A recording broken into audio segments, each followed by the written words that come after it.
My name is Erica Gustafson. I'm the Managing Director of Quest Travel Adventures, your Atlantic Island specialist. Today, we're going to be doing a special webinar on the Azores. We're going to learn about the different islands within the Portuguese archipelago, what there is to do, what kind of places there are to stay, how to get around, what sort of packages we offer. Within the Join Me app, please feel free to type any questions you have into the chat box as we go along, and I'll answer them at the end if they're not answered throughout the webinar. So let's get started.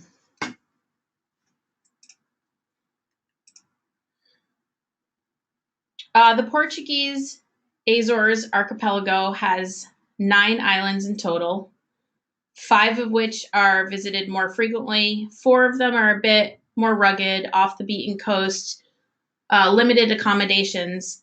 So on this webinar, we're going to focus on the 5 primarily visited islands. The language in the Azores is Portuguese, although English is spoken throughout. The currency is the euro. There are 2 international airports in the Azores on the main islands of São Miguel and Terceira. There are nonstop flights year-round from Boston and seasonal departures late May to early September from JFK, as well as multiple flights per day from the mainland. As you can see here, it's only about 4.5 to 5 hours from the east coast of the US, and it's about a 2-hour flight from the mainland from Lisbon or Porto, and then a little further as you get to other countries. The distance between the furthest western and eastern islands is about 375 miles, and the total archipelago is about 1,000 miles off the coast of Portugal. So this is a destination of natural beauty. It's an outdoor destination. It's a place where people go to stop to smell the flowers. The Portuguese really enjoy a relaxed pace of life here. The #1 tourism group going to the Portugal islands of the Azores are the Portuguese. So we're still being visited by the people who own the islands. Weather is similar to that of North Carolina, but no possible chance of snow. And they do get 4 seasons throughout the year, with the summer temperatures getting into the high 80s, and the winter temperatures would be in the high 50s, with a greater chance of rain. If you take a look at this photo, this is the island of São Miguel, you might get the impression it's not really a beach destination, and that's kind of true. While there are some beaches on the island, there are not many. This is more of a lush vegetative island, volcanically formed, a lot of cliff sides. There's great activity, but there's also great just being outside place for clients who want to get away. There are small volcanic, mostly black sand beaches. You can kind of see one in the lower right-hand corner of this picture, but not a lot of hotel buildup on those specific areas. So talking about first the main island of São Miguel, this is where one of the international airports are, and it's where you'll find round-trip service throughout the year. This is probably the best developed island for the visitors to the island, as it has the most activity. They've kind of worked on the infrastructure trying to get around. One of the draws to the island is the geothermal hot springs. These are naturally formed using the volcanic heat. Terra Nostra Gardens is on the main island of São Miguel. This was developed by a wealthy merchant from the Boston area who eventually became an honorary American consul to the Azores in the late 18th century. He built the house that you see on this picture, and then he officially created the grounds and the garden, although there has always been a lot of vegetation in this valley. The geothermal hot springs here are open year-round. They're said to have a lot of essential minerals to restore the energy, heal the skin. If any of you have clients that have gone to Iceland, this would be similar to the Blue Lagoon. It's obviously got a different color. The mineral content here has a lot of iron in it, so it's an orange-brown color, but it's very similar, the idea of it. The temperature here is about 95 to 105 degrees Fahrenheit. And the entrance to get in here is actually only €8, which includes entrance to the grounds as well. And you can rent a towel for €2. So it's a very simple area, even though they have such a luxurious attraction. There is one hotel that abuts the park called the Terra Nostra Garden Hotel. This property has unlimited 24 access to the spa. So that is something that if you have people that kind of want to get away, that they can stay at the property itself and really be able to take advantage of the geothermal hot springs. Furnace Town, which is right near the Terra Nostra Park, has also the same underground volcanic energy that create the sulfur springs. The sulfur springs are even hotter than where we have the natural geothermal springs, and some of the locals have harnessed this heat for cooking. In the waters that you see right here, sometimes they drop bags of corn in for cooking, and then just next door to it, they'll dig holes and they'll use the heat to cook food almost like a boiled dinner style, but we call it the Azorean boiled dinner, in the typical, what they call cozido style. Lots of vegetables, meats, cooked using that natural geothermal heat. As I mentioned earlier, this is a great destination for the active client who likes to be outdoors. So I'm going to talk a little bit about the various activities that you can do here. I'm going to start with canyoning and rappelling, which to many of you looks really scary. It's a very something that everybody immediately looks at this picture and says, oh, I can't do that. Something that's very unique to the Azores and specifically to São Miguel is it's one of the few places that will offer this experience at a beginner level to all ages. They get you dressed in the appropriate outerwear, and you end up walking through the kind of rainforest on the lava-created riverbeds. And then when you get to the various waterfalls, depending on the height of the waterfall and the depth of the water below, you'll either be jumping off or have the choice to jump off or rappelling down.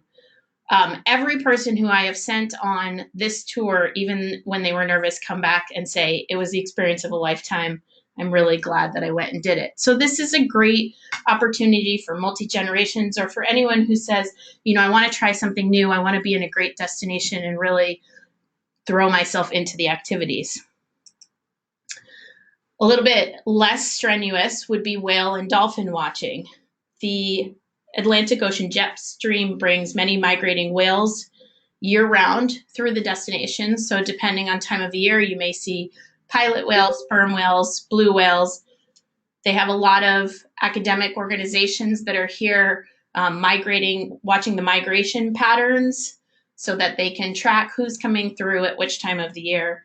And there are a number of pods of bottlenose dolphins that have taken up residency around the islands. So that's a very frequent occurrence year-round to end up seeing dolphins. They come and they'll swim right up next to your boat. Mountain biking is also another popular activity here. This region is called Sete Cidade. It's a caldera crater lake. It is considered one of the most photographed spots in the Azores. You can kind of see in this picture that the crater's edge is in a circle. You're standing on one edge where the photographer is here, goes all the way around, and then you see the Atlantic Ocean in the background. A lake has formed in the basin of the crater, and there's a lot of trails, both for hiking, biking, around the exterior of the crater's edge. Right down in the middle there, you can see the parish of Sete Cidade. This parish is the smallest in population on the island of São Miguel, but it's considered the largest in size as it's almost 3 miles diameter across the crater's edge. This can also be done at a beginner level. While you do see here it's hilly, there are other trails that are much more calm, much flatter. So while there naturally will be some up and down, this is not a hardcore experience. Canoeing and kayaking is something that a lot of people do on Lake Furnace. It's where the sulfur springs are that we saw in the previous slide. The lake is the inside of a long extinct volcanic crater. This crater's edge is not as well maintained as what you saw in the last picture of Sete Cidades. But what's really interesting about this is that it is a naturally formed lake. And when you're out in the middle of the lake, if you're completely silent, you'll be really amazed at how much noise there is around you from the naturally migrating birds. This is a huge residency uptake for birds throughout the season because of all the feeding grounds and because it is protected from the wind and the rain, as it is the base of a former caldera. There's also a pathway that can take you around the entire lake. So if you have people in your party, some might want to be more adventurous and kayak or canoe, and others prefer to stay on the mainland. There's some great walking areas around there as well. Also around Furnace Lake, you will find more of those sulfur springs where they've harnessed the geothermal energy to cook the meal. Hiking is a really popular activity throughout all the islands of the Azores. There are many, many trails there can keep you busy all day long. Whether you want to hike through small villages, hike to high viewpoints so you can see all the different islands, descend into some of the calderas. There are some calderas where you can walk from crater's edge to the bottom. And then there are some hidden waterfalls that some of these walks take you to. Obviously, the hikes can be moderate to more aggressive depending on what you're up for. These can be done on your own. There are pretty detailed maps that you can look up online.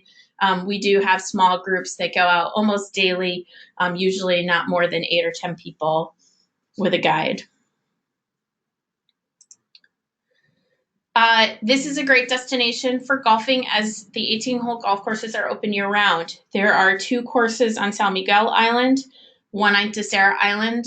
So if you live in the Northeast or in the Midwest in the North where you get snow, this is a destination where your clients can tee up in the wintertime.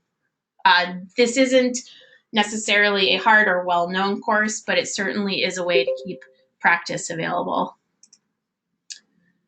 Something unique to São Miguel Island is that there are 2 tea plantations. In the mid-18th century, Chinese settlers came in and they cultivated the land to grow. This is now considered the oldest tea plantation in Europe, as it's still been ongoing consistently since it was developed. It's an old-fashioned tea plantation, and what's really unique is that it's using some of the traditional style equipment that it was originally given. So let's talk about food. Food is something that is a draw to the island, all of the islands. Food in the Azores, it's a highlight, and many people will just go to the destination to eat. It's not expensive to eat out, as most of the produce is grown locally. Obviously, there's a lot of seafood and a lot of fishing activity around the islands. And then cattle is raised for both beef and dairy production. Cheese is a major production on all of the islands of the Azores. While the population of the Azores represent only 3% of Portugal's total population, they produce about 50% of all the cheese consumed in the country. Cheese making has been a part of Azorean life since they were first settled in the early 15th century. And now currently they make over 2 dozen different varietals of cheeses throughout the islands. This will be a very great course if you're sitting down for lunch, cheese and bread, or if you're sitting down for dinner, this is often an appetizer, is some of the local cheeses. A lot of festivals in the island.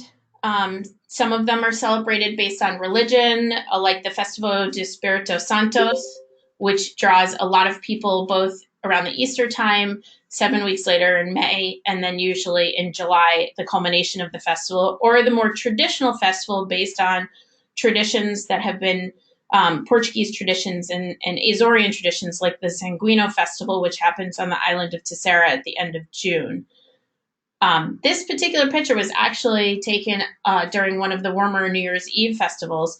One of the great things about New Year's Eve in the islands is that it becomes a huge street party. Music and food throughout the streets well past midnight, and it's a celebration of life. It's a celebration of living. It's a really wonderful time of year to be there. This tends to be, this picture shows it a little bit more mild than it usually is, but it's a great time of year to do something a little bit different and bring in the new year. So most of what we just talked about was in general on the Azores and potentially leaning towards the island of San Miguel, as that's the primarily visited island. Now we're going to move around a little bit to just talk about some of the other islands. Terceira Island is one of the former kind of main capital. It was one of the first settlements in the Azores in the early 1500s during the Age of Discovery in Portugal and Spain. And the capital there, which is featured in this picture, is Angra do Herismo, which is a UNESCO World Heritage Site.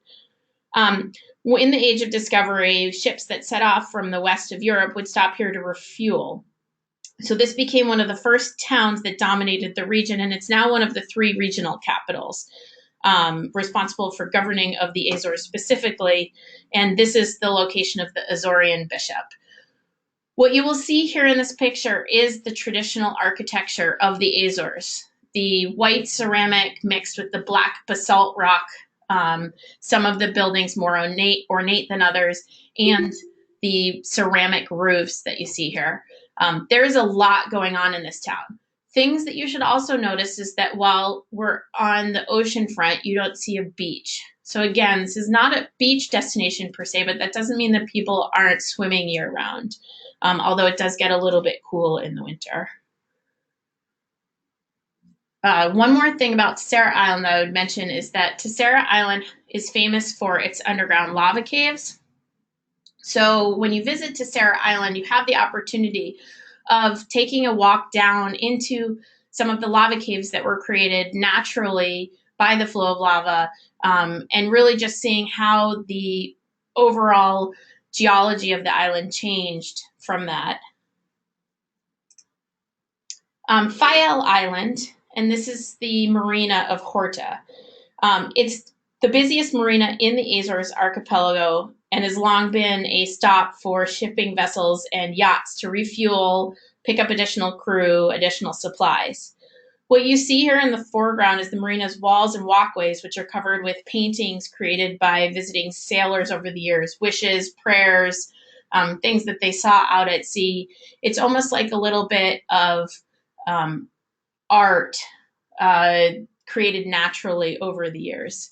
Horta Marina is also where you can catch a daily ferry over to Pico Island, which you see in the background there.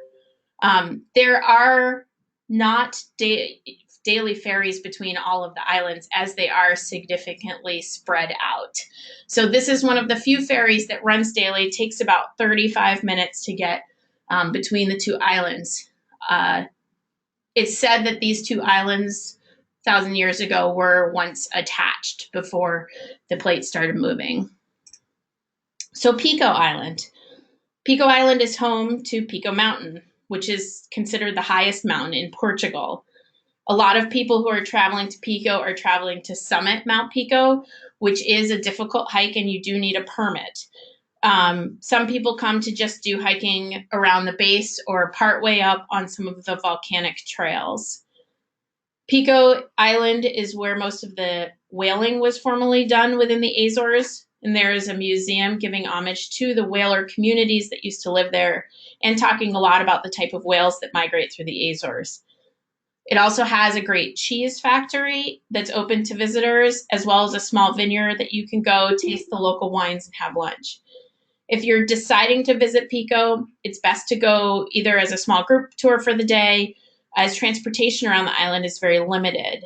If you're staying on Pico, it's best to rent a car, but it's important to know that there are no automatic car rentals on the island. It's just not something that has gotten to that point of development. There are limited automatic car rentals throughout the Azores, but Pico Island is one of the places that they just don't supply. The 3 main providers don't supply automatic cars. The last island I'm just going to highlight is Santa Maria Island. That's actually off in the distance here. This hiker is looking from São Miguel Island over to Santa Maria. This is the smallest island. It's the furthest south of the archipelago, and it's also the furthest east. It's called the Island of the Sun, as it also gets the most sun of all the islands, and it's the only island where you will find golden sand beaches. But there's also very little development on this island. It can be done as a day tour from San Miguel in the summertime by ferry. Other times in the year, it would be by flight. Although in the off season, there's not a whole lot to do on the island, as it's a very sleepy island. It's definitely a draw for hikers, as there's a 7-day hike that takes you all the way around the island, as well as scuba divers, as there's a lot of natural underwater growth of the reefs and such. So people who like to scuba dive every day will anchor themselves in Santa Maria. So I wanted to talk a little bit about accommodations. This is a destination known for its quaint boutique accommodations. Luxury here is celebrated in a different way. Peaceful, relaxing escapes, ocean views, maybe a hammock on some of the porches, but it's not an amenity-filled Four Seasons style destination. There's no true 5-star hotel in the Azores anywhere. Some of the hotels have been refurbished over the years as the tourism sector has grown significantly in the last 5 years, but many have not. This is not a destination where we've seen a lot of new build over the years, and you really won't find any name brand properties on the island. So you're not going to find any Sheratons, Marriotts. Somebody just mentioned that Grand Hotel Azores Atlantico, which is actually pictured in the picture on the right-hand corner upper, is a 5-star. It actually just was refurbished. It does not have its 5th star yet. It is considered still a 4-star. But when I say true 5-star, I talk about some of the amenities. And again, going back to the idea of the Four Seasons, these are still very relaxed, completely chill hotels where you have to set the expectation of your luxury clients. A lot of the hotels here are the kind of boutique. Many of them don't have more than 40 rooms. So it's a destination where you just have to figure out what you're going for. You have to take a deep breath and relax into the natural way of life there, the Portuguese style of enjoying their lifestyle. Depending on if a traveler wants to just take a few tours or perhaps rent a car, there are a variety of accommodations from parts in the old town, down in the marina, up on a remote cliff top with amazing ocean views, and then nestled into the small towns. If you take a look at our website, questtraveladventures.com, you'll find a variety of tours that we've created. All of these tours can be customized, and all of these tours are based on FIT to 2 people. So there's no group tours. They're not starting on any particular day. We offer a customized experience to everybody, but the tours that we put up there are popular in that a lot of people just buy them as is because they really like the fact that we've created products for exploring and getting a real feel for the destination. Throughout this, when I talked about the adventure, we have a 6-day, 5-night adventure seeking tour. This does happen on the island of San Miguel. And this is something where they can kind of hit the ground running. They can go do that canyoning and rappelling on day 1. They can go do the canoeing, kayaking on day 2, and then the biking on day 3. Throughout the day, they'll also be able to have access to the natural geothermal hot springs. Another really popular itinerary that we have is 8 days going to the islands of San Miguel and Terceira. This kind of visits the 2 most popular islands, has excursions on each island. We take care of the transfers. So really, your client just has to go chill out and relax. So just reviewing some of the things we've talked about, destination, history, food, natural beauty, lots of activities. It's important to note that this has great weather year-round, again, cooler in the wintertime. I put an asterisk next to no hurricanes because we did see a hurricane this year kind of go over and spend about 12 hours over the island. It happened very fast, or the islands. So they did get their first hurricane in about 25 years. It's Zika free. It's still a lesser known destination. And then most importantly, to our travel agents out there, we pay 12% commission. The packages that you see on our website are priced to sell as is. So it could be, if your client decides to pick one of those packages, it is priced for 12% commission. I'm going to address some of the questions that came in. Someone asked about poisonous snakes, wild animals. There are actually no poisonous snakes in the destination. No real wild animals. You're going to get some foxes, a wild goat here and there, but overall, the islands still have a lot of their natural animals. We haven't introduced a whole lot onto the islands. It's a great destination for people who want to go bird watching. And certainly in the summertime, if people wanted to get out to the furthest western islands, which are a little bit more rugged, less accommodation, Corvo and Flores, then that's a place to go for the kind of more rugged and the bird watching. Let's just take a look. Someone else asked about FAMs coming up. We don't have any current FAMs scheduled. We are working with the tourism board, hopefully to have something in the fall. Quest Travel Ventures does offer travel agent rates year-round. These are at a significant discount from what we're able to offer online. They're not valid in the month of August, as that is the most popular time of year. But if you want to just give us a call, our information's there, or email us at info@questtraveladventures. We can send you out the agent rates and let you know what's available for what time of year. It's really important for us that our travel agent community get out there and see why we love the Azores so much. Let's just take a look at any other questions that people have.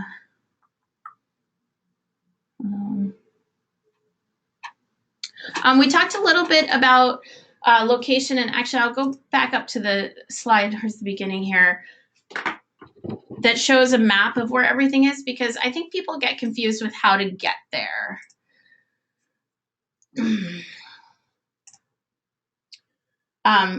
You can kind of see here where they're located. It's not really possible to take a ferry. It takes about 14 hours from mainland Portugal, and it's not offered year-round.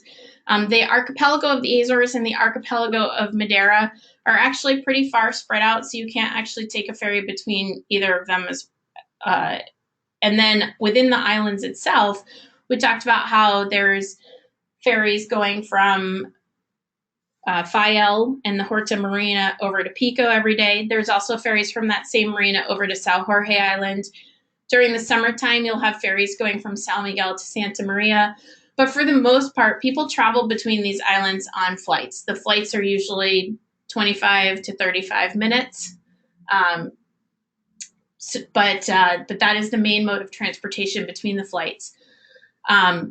Direct flights come from Boston and New York, and then everything else will be coming from the mainland. There are multiple flights a day from Lisbon, Porto, but also going from some of the other cities in Europe, as another main tourist group on the island besides the Portuguese is coming from the UK, as well as from the Dutch community. Okay, I think that's all we have time for today. I'm going to go back to the last slide just so that you can take a look at our contact information. Should you have any specific questions, please don't hesitate to reach out. Myself or one of my colleagues will respond to any other questions that you have. I want to thank you for joining us for this half hour. I know your time is precious, and we hope that we can work with you again in the future.